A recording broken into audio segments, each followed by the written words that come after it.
다 함께 사도신경으로 신앙 고백하심으로 일요 저녁 예배를 하나님께 드리겠습니다. 전능하사 천지를 만드신 하나님 아버지를 내가 믿사오며 그 외아들 우리 주 예수 그리스도를 믿사오니 이는 성령으로 잉태하사 동정녀 마리아에게 나시고 본디오 빌라도에게 고난을 받으사 십자가에 못 박혀 죽으시고 장사한 지 사흘 만에 죽은 자 가운데에서 다시 살아나시며 하늘에 오르사 전능하신 하나님 우편에 앉아 계시다가 저리로서 산자와 죽은 자를 심판하러 오시리라. 성령을 믿사오며 거룩한 공회와 성도가 서로 교통하는 것과 죄를 사하여 주시는 것과 몸이 다시 사는 것과 영원히 사는 것을 믿사옵나이다. 아멘.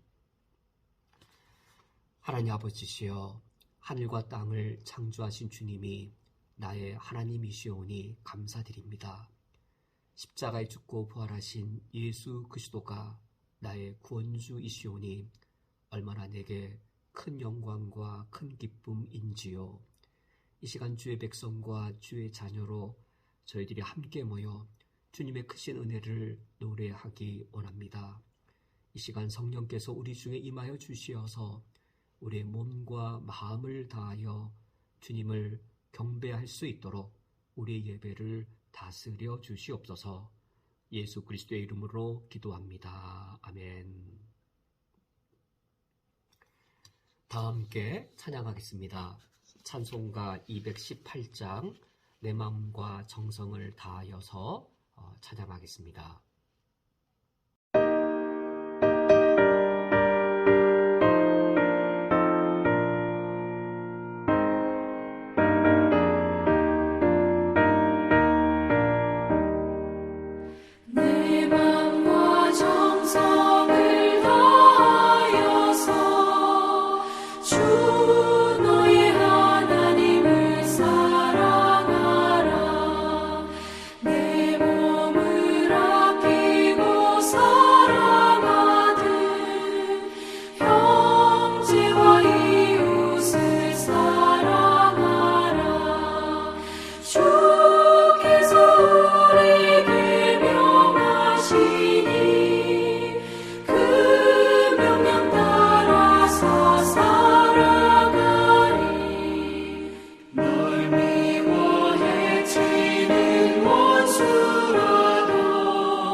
성경 봉독하겠습니다. 오늘 성경 말씀은 구약성경 신명기 14장 28절과 29절의 말씀입니다. 오늘 성경 말씀을 제가 봉독해 드리겠습니다.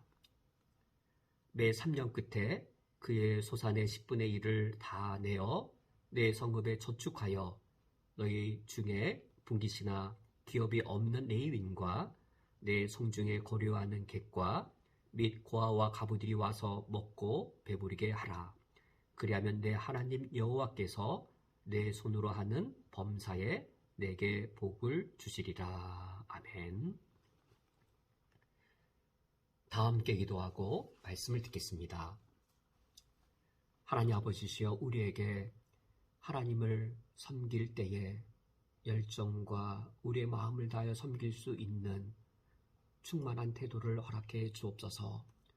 주님을 열정과 우리의 마음을 다하여 섬길지라도 우리가 그릇된 동기와 잘못된 목적을 가지고 섬기지 않도록 우리의 심령을 다스려 주옵소서. 저희 오늘 주의 말씀을 들으며 우리가 하나님을 열정으로 섬기되 그 열정이 올바른 목적과 올바른 의도를 가진 올바른 열정이 되기를 원하오니 주의 말씀이 내 신앙에 가장 필요한 부분들 채워주시옵고 내 신앙에 가장 고침받아야 될 부분들을 새롭게 해 주옵소서.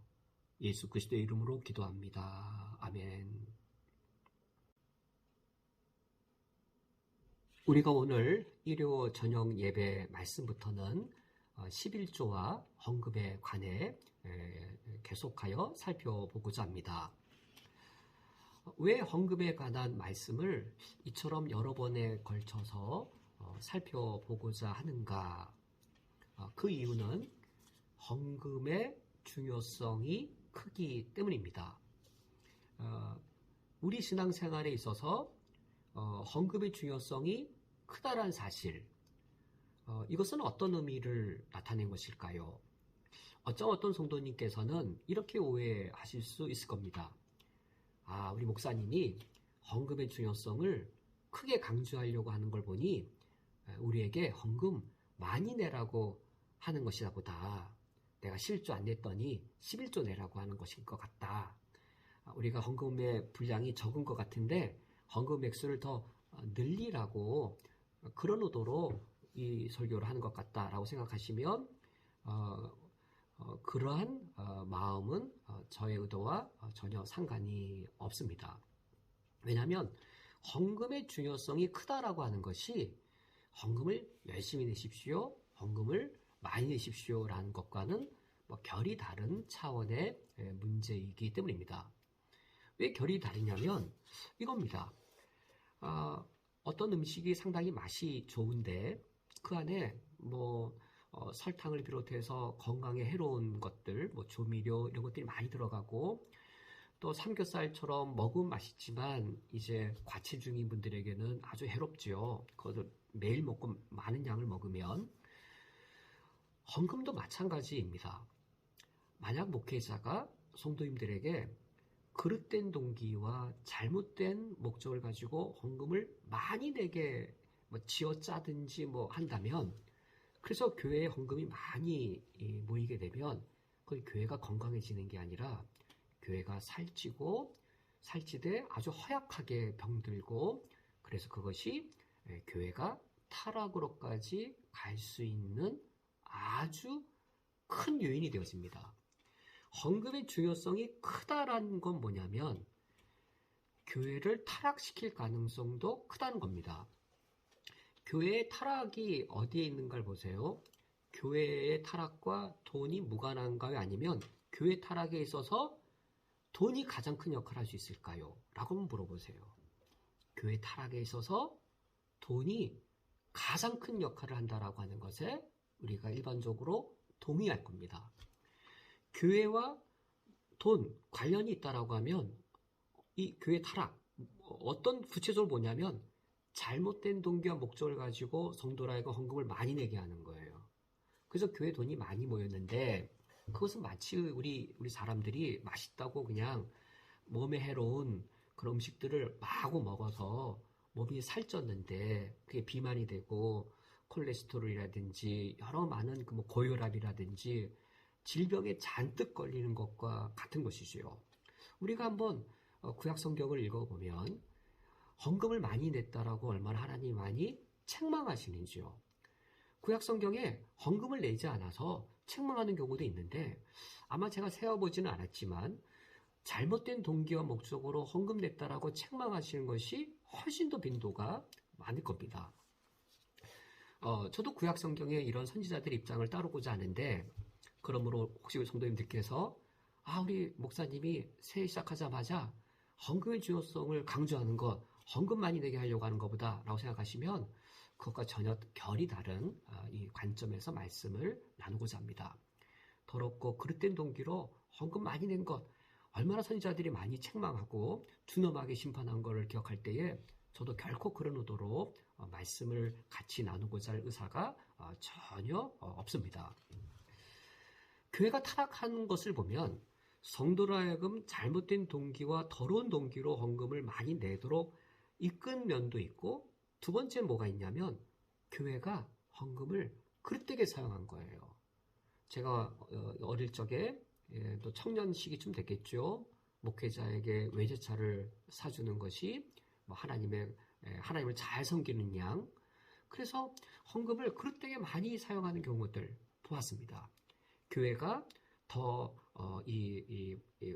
남들이 부러워하는 교회가 되기 위해 교회가 수양관도 짓고, 교회가 묘지도 사고, 교회가 또 이제 이 어떤 수익 사역을 위해서 어떤 재단도 만들어서 어떤 사역도 하고, 그래서 교회가 대단히 발전한 것 같은데 여기 이권이 개입되고, 그래서 그 교회가 돈을 쓰는 걸 봤더니 교회다운 사역이 아니라 그 교회를 위해서 그냥 이 그릇된 세속적인 방식으로 교회의 돈들을 낭비하거나 허례허식으로 쓰거나 방만하게 쓰거나 그런 모습들이죠.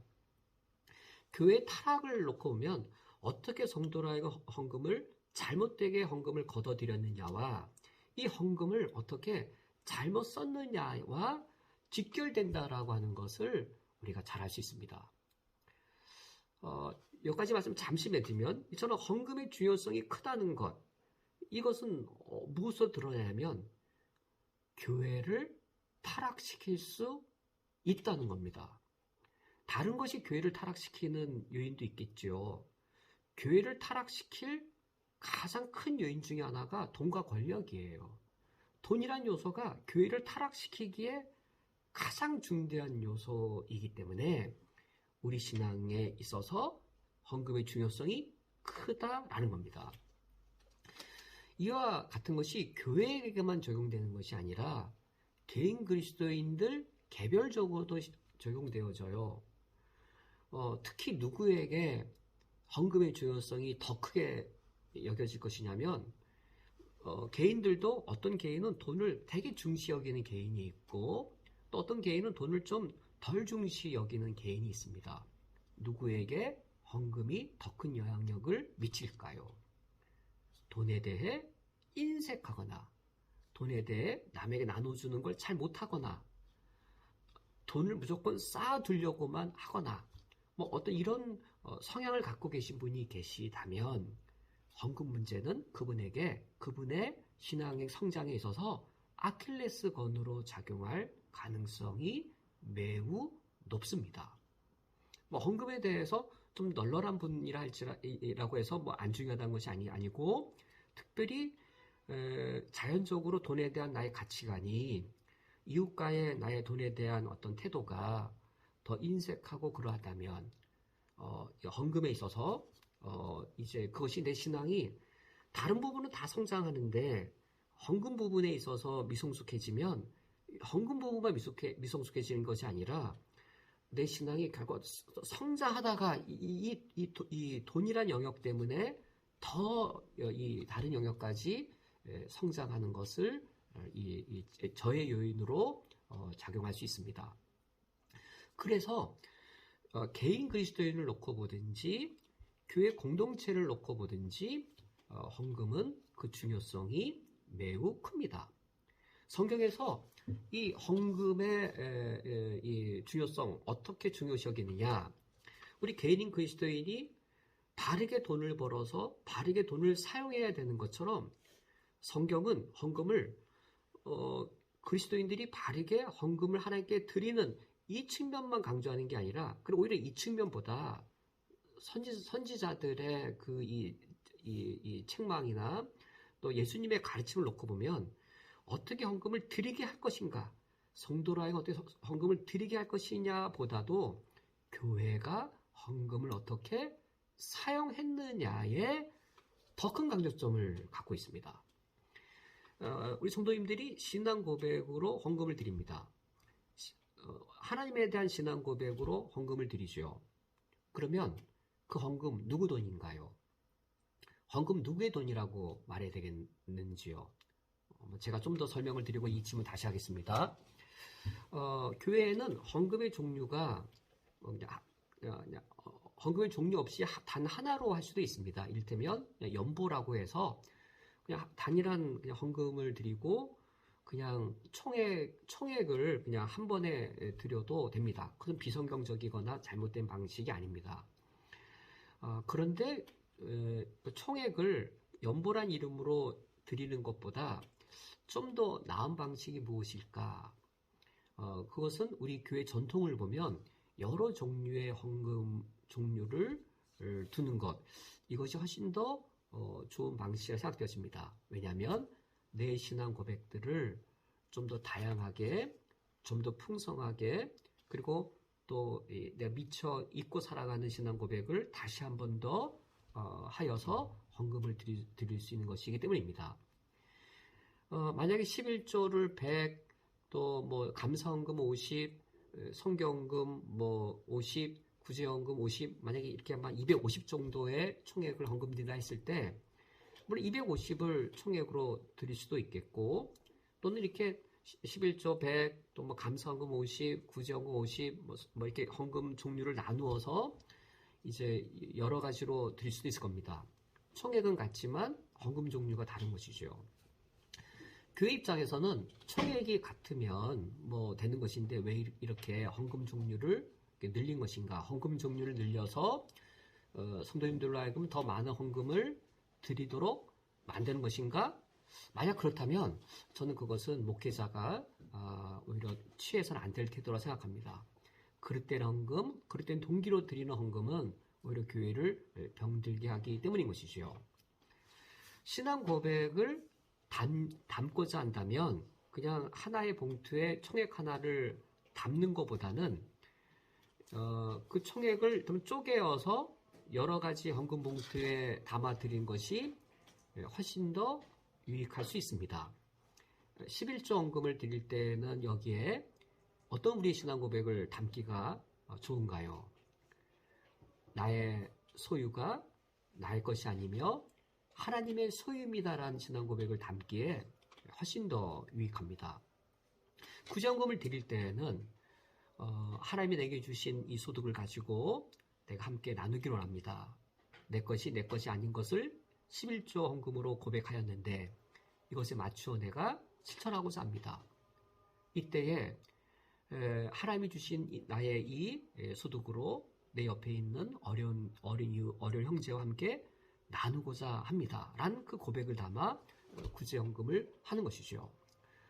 또는 성경과 같은 경우에는 나를 구원한 예수 그리스도의 복음이 나에게 이와 같이 새 생명을 주었는데 아직 예수 그리스도를 알지 못하는 그분들에게 복음이 드려지길 원합니다. 란 신앙 고백을 담아 우리가 성경금으로 하나님께 드리는 것이지요.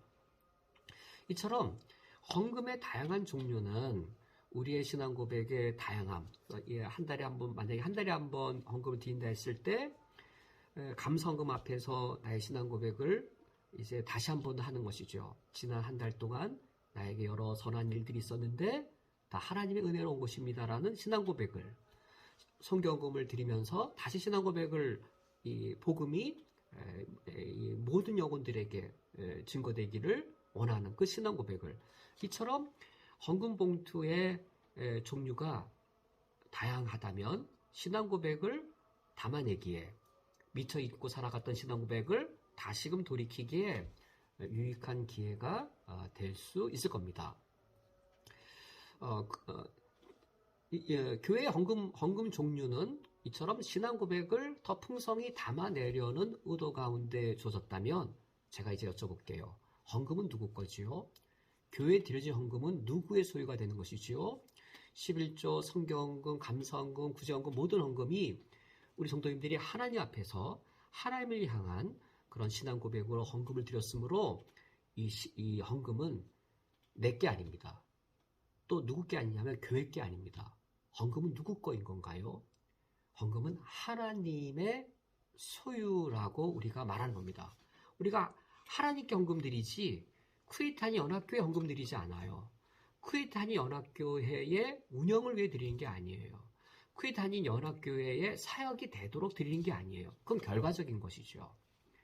하나님을 향한 나의 신앙 고백으로 드린 것이고, 중간에 쿠에타니 연합교회는 청지기가 되어서 우리 성도님들이 하나님께 신앙 고백으로 드린 그것을 청지기가 되어서 그 신앙 고백에 합당하게 헌금을 쓰는 것이죠. 윤상원 목사의 신앙 칼라, 윤상원 목사의 의도, 윤상원 목사의 적성, 그 목사의 의도대로 목사가 원하는 대로 헌금이 배분되는 게 아니고, 우리 성도님들 내가 어떤 부장이 되었다, 내가 어떤 역할을 한다, 내가 저 부장이 되면 무슨 일 하고 싶었는데 그렇다고 하는 게 아니고, 우리 돈이 아니고 교회 돈도 아니고, 그러니까 그런 차이 공금도 아니에요. 공금의 성격도 갖고 있지만 단순한 공금과도 다릅니다. 하나님의 소유가 되도록 할 의무가 우리에게 있는 거예요. 그래서 성경을 읽어보면 목회자의 큰 책임은 성도로 하여금 바른 의도와 동기로 헌금을 드리게 해야 하는 그런 사명이 있을 뿐만 아니라, 이 헌금을 하나님 돈이에요. 하나님의 돈이 되게 해야 되는 것이죠. 하나님의 돈이 된다면, 하나님이라면 이 예산을 어떻게 지출하셨을까? 이렇게 썼을까? 하나님은 안 쓰지 않으셨을까? 하나님 돈이에요. 그래서 하나님의 기준에 맞게끔 우리가 하나님 앞에서 우리의 양심과 이성 가운데 뜻을 모아 바르게 교회가 헌금을 사용하게 하는 것이죠. 그래서 우리가 헌금을 개인도 그렇고 우리 교회 공동체도 그렇고 하나님 아버지 앞에 바른 신앙 고백을 담아 헌금을 드린다면 우리 신앙 성장할 겁니다. 내 신앙이 성숙해져 있을 겁니다. 우리가 이 헌금을 하나님의 뜻에 맞추어서, 하나님의 돈이잖아요, 헌금이. 하나님의 뜻에 맞춰서 우리 교회가 A, B, C 여러 사역들을 하면 하나님께서 역사하실 겁니다. 우리가 그걸 믿는 거예요. 우리 예산이 10,000KD이고 10만 KD라면 우리가 인간이 하고 싶은 일이 하면 10,000KD는 10,000KD만큼 일할 것이고 10만 KD는 10만 KD만큼 일할 거예요. 우리가 하나님의 일을 세상적으로 하고 하나님의 일을 세상 방식으로 하면 그 세상 방식만큼 일을 할 거예요. 그런데 이 교회에 드려진 우리 헌금은 단순히 우리 쿠에타니 연합교회의 공금이 아닙니다. 그 이상입니다. 하나님의 소유이고 하나님의 돈입니다. 우리가 그런 고백으로 하나님께 드린 돈입니다. 하나님께 드린 돈이라는 그 고백에 따라 그 고백에 합당하게 성경이 우리에게 제시하시는 그 높은 목표대로 우리가 헌금을 사용하면 10,000KD인데 하나님의 뜻이 충분히 이루어질 겁니다. 10만 KD로도 못 이룰 그 목적을 10,000KD의 돈이 이룰 겁니다. 우리가 10만 KD를 하나님의 뜻대로 맞춰서 우리 교회가 힘써 일하면 10만 KD로 못 이룰 일이 20만 KD, 30만 KD로 달성하지 못한 하나님의 목적이 하나님이 일을 하셔서 주님 그것을 이루실 겁니다. 이와 같이 하나님의 역사를 이룸에 있어서 우리 신앙 고백 대단히 중요하지요. 우리의 헌신 담는 것 대단히 중요하지요. 우리 신앙 고백과 헌신을 담는 아주 중요한 도구 중에 하나가 헌금을 빼놓을 수 없습니다. 이처럼 헌금의 중요성이 크기 때문에 이 헌금의 중요성 우리가 잘 알아야 됩니다.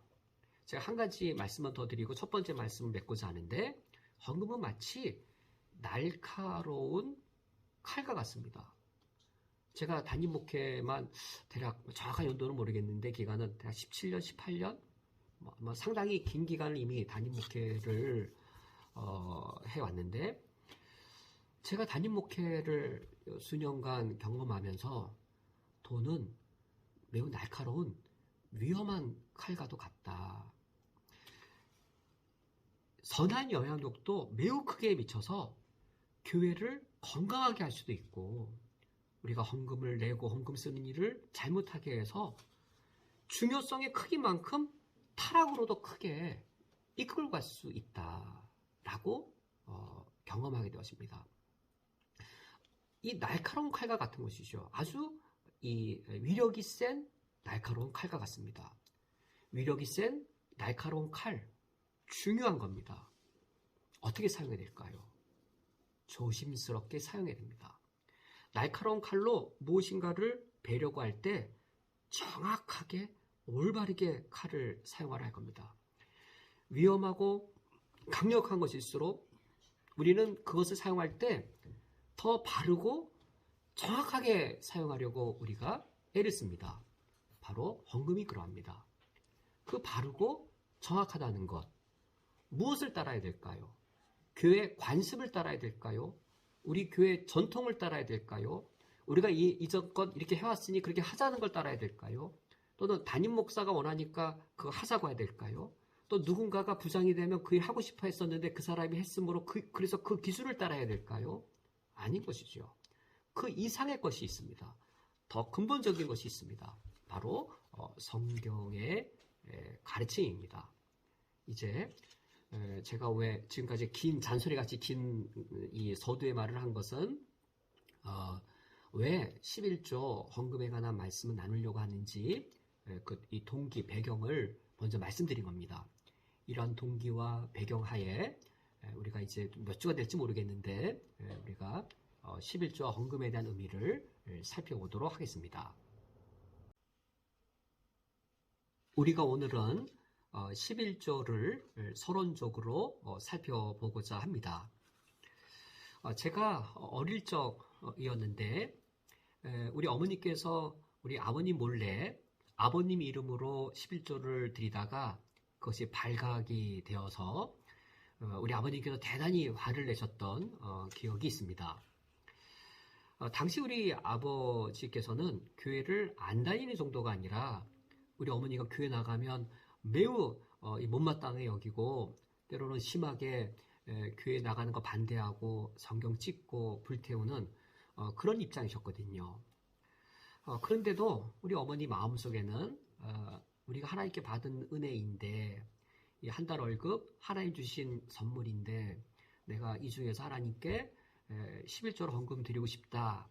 그런 마음이 크셨던 것 같습니다. 특히 목사님께서 11조에 대해 설교할 때에 열의 하나는 하나님의 것입니다.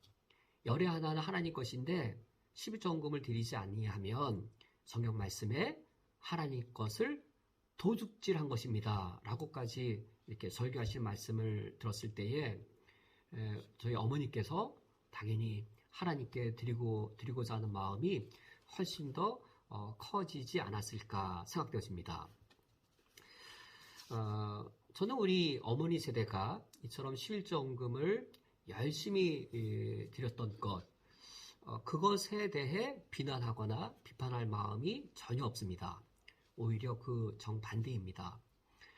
우리 어머니 세대의 우리 그리스도인, 우리 선배, 선조 그리스도인들이 우리들보다 더 정확하게 아는 부분에 있어서는 부족한 부분이 있으셨을지라도 하나님을 섬기는 그 순수한 열정과 헌신도는 너무 존경스러운 것이죠. 오히려 우리 시대에 그런 열정과 순수한 헌신도가 없기 때문에 오히려 더 부끄러운 것이죠. 그럼에도 불구하고 아쉬운 마음을 금할 수가 없습니다. 제가 지켜본 우리 어머니의 11조 헌금 드리는 그 모습을 보면 대단히 율법적이어서 의무적인 것이었습니다. 반드시 드려야 되는 율법적인 의무적인 사항이었습니다. 그래서 의문이 들지요. 11조 제도는 분명히 구약시대의 제도인데 구약시대의 11조 제도를 왜 신약시대의 그리스도인이 11조 헌금을 드릴 때에 그처럼 의무적으로 드려야 되느냐라는 의문이 드는 것이죠. 또 신약시대에 11조 헌금을 드리더라도 왜 구약시대의 방식을 그대로 따라 구약시대의 소유의 10분의 1을 드렸던 것처럼 신약시대 그리스도인들도 왜 자기 소득의 10분의 1이라고 하는 그 분량을 10%의 분량을 지켜서 구약시대의 방식으로 드려야 하는가? 그럴 필요성, 그렇게 해야만 하는 이유 있는가란 의문이 들게 됩니다. 그런 의문이 드는 것은 그렇게 배웠기 때문인 것이죠. 여기에 큰 아쉬움이 있습니다. 한국교회가 그 당시 모든 목회자, 모든 교회 지도자가 그런 건 아니었지만 제가 어릴 적에는 안식일 엄수주의를 택한 교회 지도자 수가 더 많지 않았나 생각되었습니다.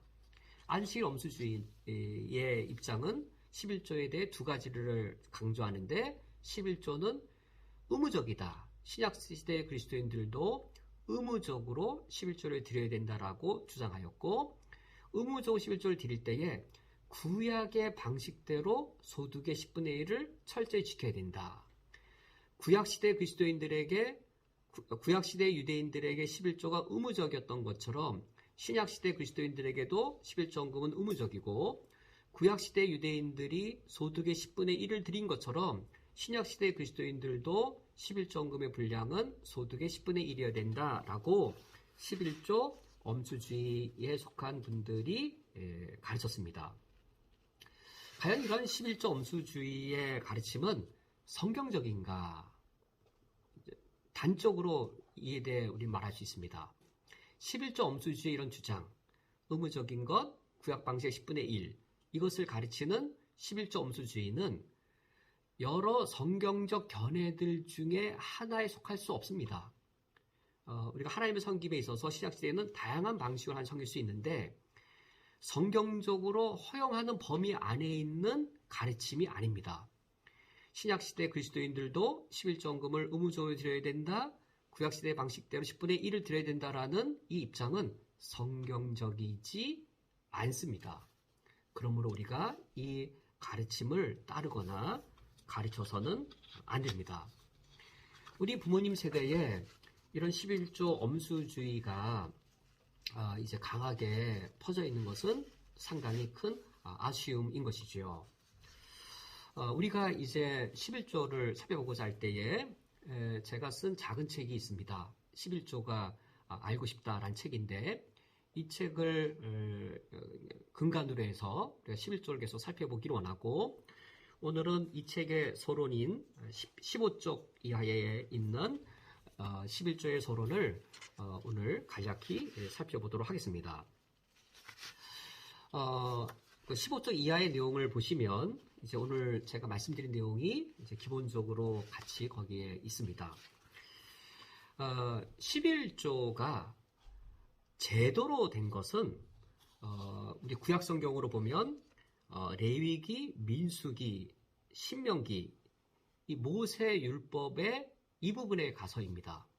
창세기, 출애굽기 여기까지는 11조가 제도로 세워진 내용이 없습니다.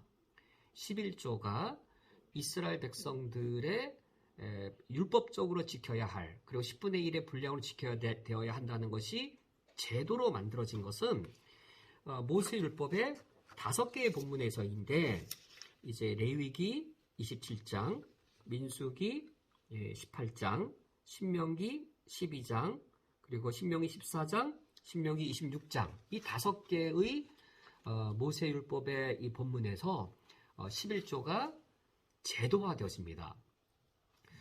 그런데 우리가 이제 이상한 일이 있죠. 아브라함도 멜기세덱에게 11조를 드리지 않았는가? 멜기세덱뿐만 아니라 야곱도 베델에서 하나님께 10분의 1을 드리겠다라고 말하지 않았는가? 그래서 우리는 이 본문을 다시 한 번 더 새롭게 보아야 됩니다. 모세율법 이전에 10분의 1을 드리는 관습이 고대 근동의 관습으로 있었던 겁니다. 그러나 아브라함의 10분의 1, 야곱의 10분의 1 이것을 모세율법의 11조 제도와 비교해 보면 본질이 다르고 방식도 다릅니다.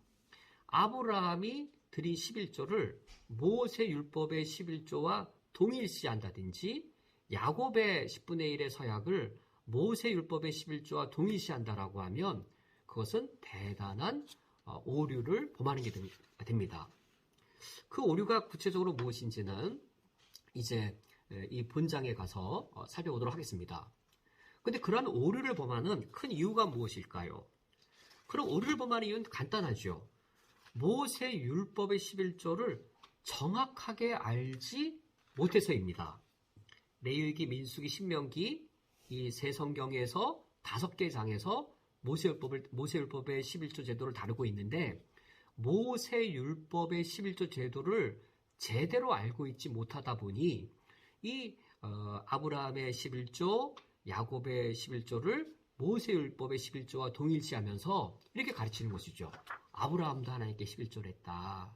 야곱도 하나님께 11조를 했다. 그러므로 11조헌금을 드려라 라고 말하는 것은 대단한 성경 해석의 오류, 성경 적용에 있어서 오류를 범하는 것이 됩니다.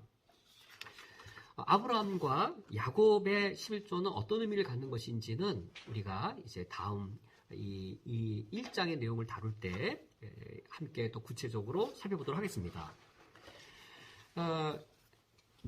11조 헌금을 정확하게 알기 위해서는 그러므로 아주 중요한 첫 번째 과제가 모세율법의 11조 제도 자체를 바르게 아는 겁니다.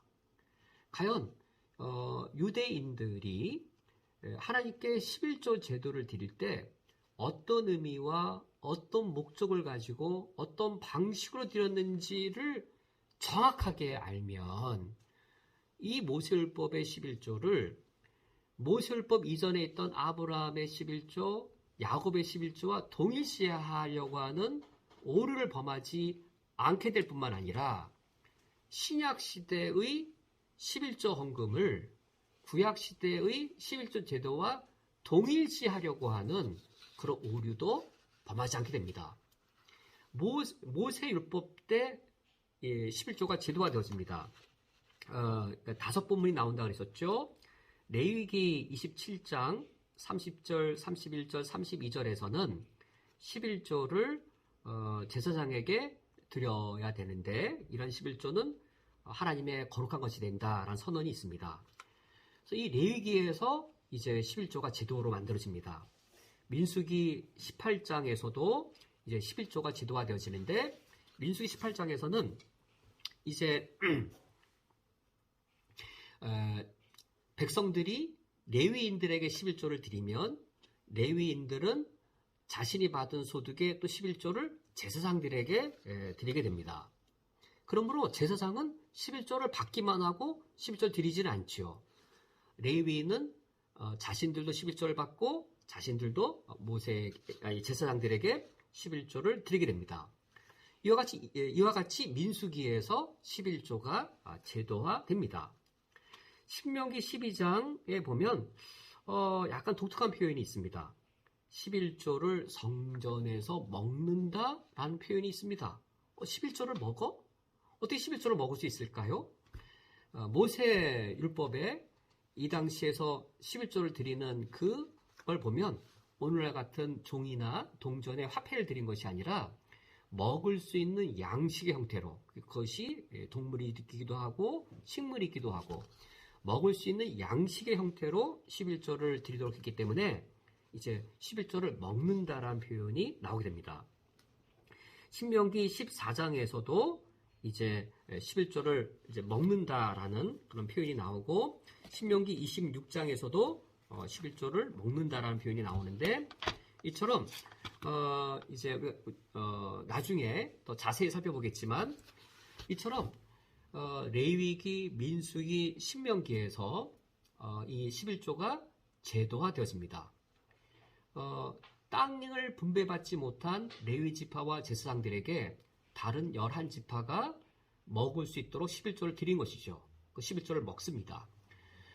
레위인은 11조를 받은 다음에 그것을 자신의 소득의 10분의 1을 또다시 제사장에게 바칩니다. 제사장은 11조를 받기만 하고 자신은 11조 드리지 않습니다. 그 11조를 먹습니다. 그런데 11조가 아주 독특한 하나의 또 제도가 있는데 우리가 오늘 함께 읽은 본문 신명기 14장 28절과 29절에 나오는 이 11조입니다. 신명기 14장 28절에 보면 매 3년 끝에라고 되어 있어서 11조가 1년차 11조, 2년차 11조, 3년차 11조가 있는데 신명기 14장 28절, 29절을 보면 매 3년째 11조는 그것은 누구를 위해서만 쓰냐면 과부와 고아와 나그네를 위해서만 쓰게 합니다. 즉 3년째, 6년째, 매 3년이니까 이때의 11조는 이 과부와 고아와 이 나그네를 위해서만 사용하도록 했습니다. 이와 같은 방식으로 11조가 제도화됩니다. 3년째, 6년째 11조는 이와 같이 이스라엘 공동체에서 스스로 살아갈 수 없는 나그네와 고아와 갑을 위해 쓰여지게 되고 그 다음에 7년째는 안식년이 되어져서 밭을 다 휴경지로 놔둡니다. 또다시 1, 2년, 3년째, 또 4, 5년, 6년째, 안식년 이런 패턴으로 이제 11조를 드리게 되는 것이죠. 이와 같은 이런 11조 제도는 모세 율법 시대에 진행이 되어집니다. 이런 모세 율법의 이런 이 11조 제도는 단순히 10분의 1의 소득을 하나님께 드린다라고 하는 그 이상의 의미를 갖고 있습니다. 어떤 성격을 갖고 있었냐면 세금의 성격을 갖고 있었습니다. 어떻게 세금의 성격을 갖고 있지? 모세 율법 시대의 십계명을 놓고 보면 11조 언급을 보면 이스라엘 나라를 하나님의 나라로 신정국가로 세웁니다. 신정국가로 세워서 신정국가의 세금의 성격을 갖게 되는 것이죠. 이것을 크게 세 가지로 나눌 수 있는데 이스라엘 나라가 하나님과 언약을 체결하여서 하나님의 나라, 신정국가가 되었습니다. 이 하나님과 언약을 맺은 그 특성, 11조에는 언약적인 특성을 갖고 있습니다. 이것에 대해 차후에 살펴보겠습니다. 11조는 단순히 헌금을 드리는 것이 아니라 하나님과 이스라엘이 맺은 언약적인 성격을 갖고 있고 또 이 11조를 드릴 때 제사와 관련되어집니다. 그래서 제의적인 성격을 갖고 있고 그리고 이 신정국가를 유지하기 위한 신정국가적인 특성을 갖고 있습니다. 이제 서론이어서 오히려 좀 너무 어려울 수도 있겠는데 이제 본론에 더 자세히 다룰 겁니다. 모세 율법 이전에도 아브라함과 야곱의 11조헌금이 있었습니다. 근데 이 11조 아브라함의 11조와 야곱의 11조에 있어서는 언약적이라든지 제의적이라든지 신정국가적인 모세율법 11조 제도의 성격이 없습니다. 모세율법 제도의 11조 제도의 특성은 이것이 언약적이고 제의적이고 신정국가적이다라고 하는 것이 11조 제도의 가장 근본된 특성입니다.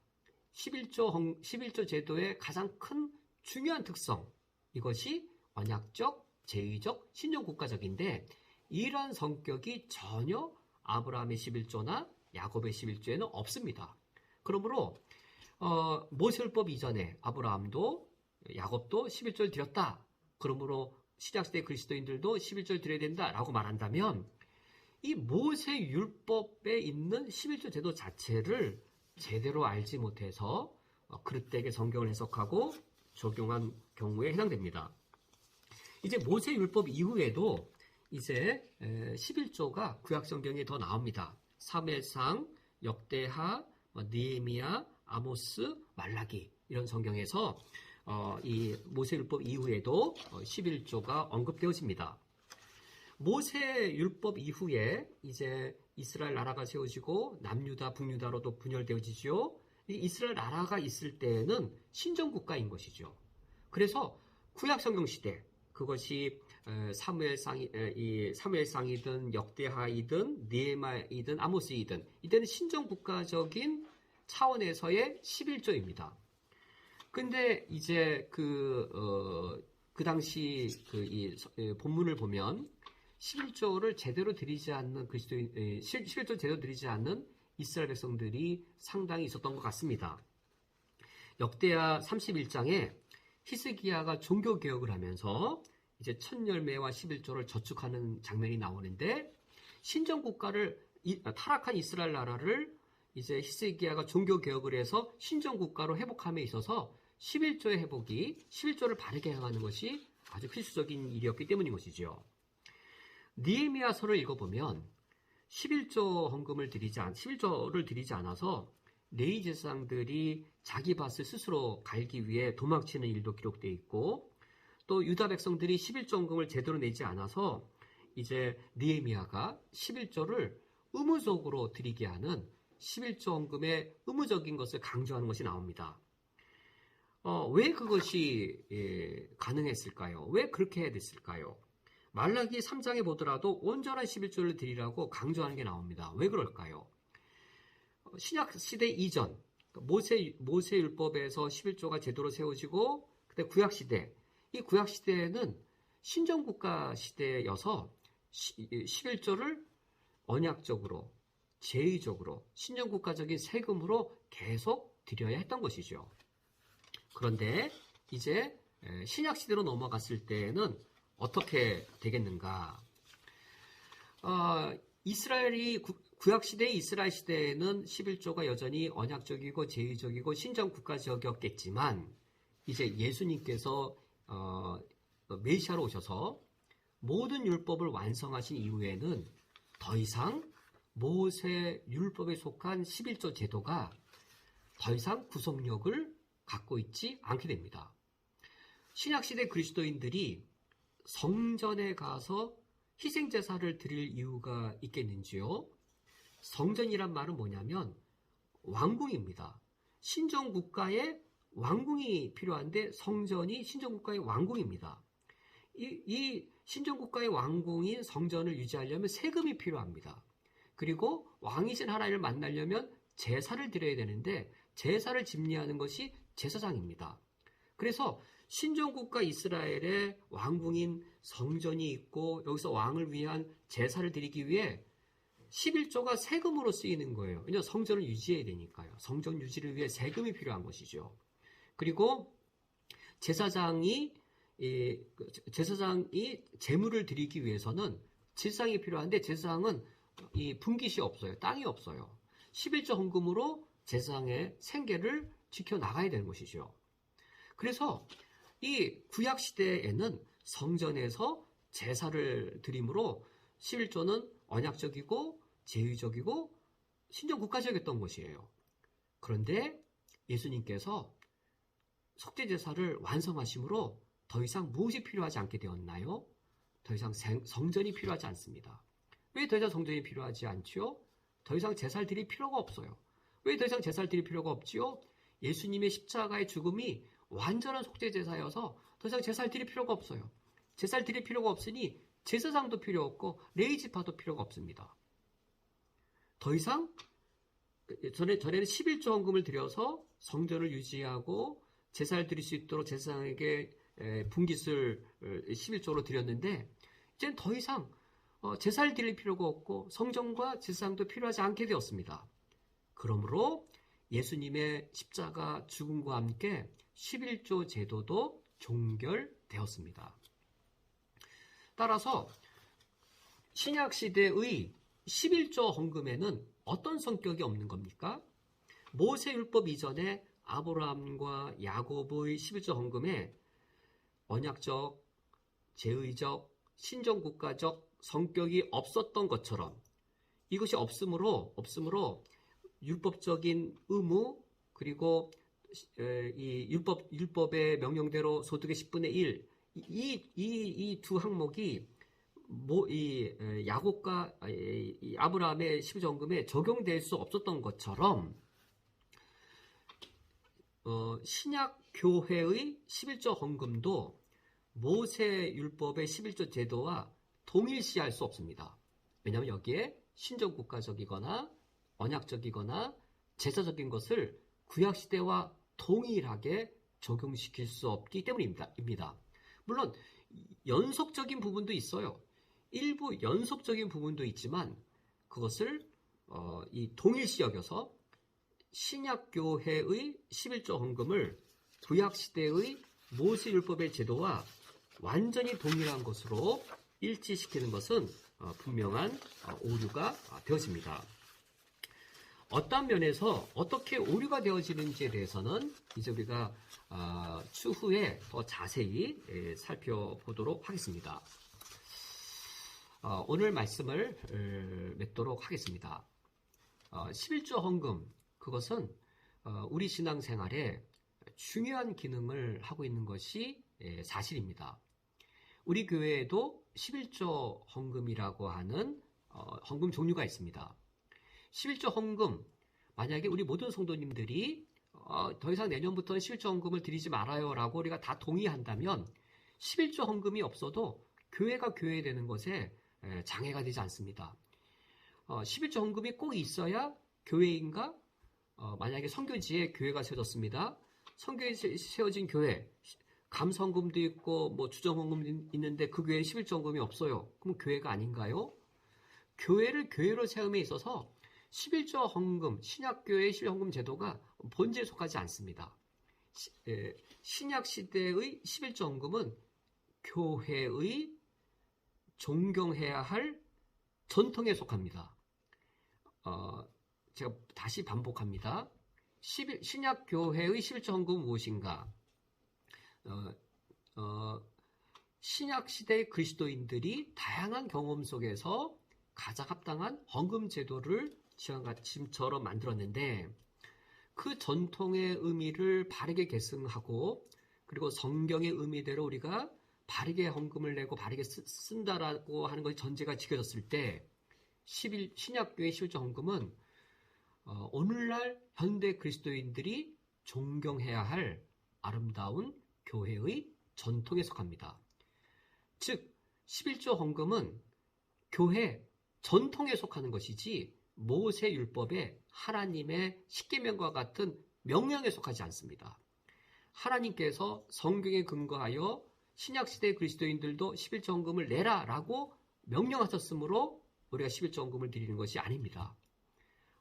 그리스도인들이 신약교회를 섬겨가면서 아름다운 전통으로 그리고 소중한 전통으로 우리가 바르게 11조하고 바르게 11조 헌금을 사용한다면 아름다운 하나의 역사가 얼마나 이루어질지 그것을 경험하였기에 아름다운 전통으로 지금같이 형성되었습니다. 이제 우리가 11조를 주제로 하여 헌금의 의미를 바르게 알므로 혹시 율법적인 그릇된 무거움에 계신 분이 있다면 그 율법의 그릇된 무거움으로부터는 자유롭기를 바라고 또 헌금의 의미, 실제 헌금의 의미를 바르게 아셔서 또 11조를 비롯한 헌금을 너무 게을리 하시거나 헌금의 중요성을 너무 작게 여기신 성도님이 계시다면 성경이 가르치는 것만큼의 중요성을 갖추어 가시는 기회가 되기를 주님의 이름으로 축원드립니다. 제가 기도하겠습니다. 하나님 아버지시여, 저희들이 이제 일요 저녁 말씀을 통하여서 11조와 헌금의 의미를 바르게 알아가기 원합니다. 바른 지식은 우리를 자유케 합니다. 바른 진리의 지식이 우리 교회 공동체를 건강하게 세워가 주셔서 우리의 헌금이 많은 것과 적은 것, 그것은 하나님 앞에 주의 목적을 이루는 것에 전혀 제한 사항이 되지 않습니다. 우리가 주님께 드린 것이 오병이어에 불과하다 할지라도 우리의 재정이 넉넉하지 못한다 할지라도 우리가 바르게 헌금을 드리기만 한다면, 그래 바르게 헌금을 사용하기만 한다면 우리 교회 재정 규모와 상관없이 하나님의 목적은 하나님에 의해 완전하게 이루어질 줄로 믿습니다. 저희가 힘쓸 부분은 바르게 헌금을 드리는 것과 그리고 바르게 헌금을 사용하는 것에만 달려 있습니다. 우리가 말씀을 저희들이 더 온전하게 알고 더 충분히 알아서 하나님의 기준에 더 합당하게 헌금 생활하며 헌금을 사용할 수 있도록 인도해 주옵소서. 예수 그리스도의 이름으로 기도합니다. 아멘. 다 함께 주기도로 오늘 예배를 폐하겠습니다. 하늘에 계신 우리 아버지여, 이름이 거룩히 여김을 받으시오며 나라가 임하시오며 뜻이 하늘에서 이루어진 것 같이 땅에서도 이루어지이다. 오늘 우리에게로 양식을 주시옵고 우리가 우리에게 죄 지은 자를 사하여 준 것 같이 우리 죄를 사하여 주시옵고 우리를 시험에 들게 하지 마시옵고 다만 악에서 구하시옵소서. 나라와 권세와 영광이 아버지께 영원히 싸움나이다. 아멘.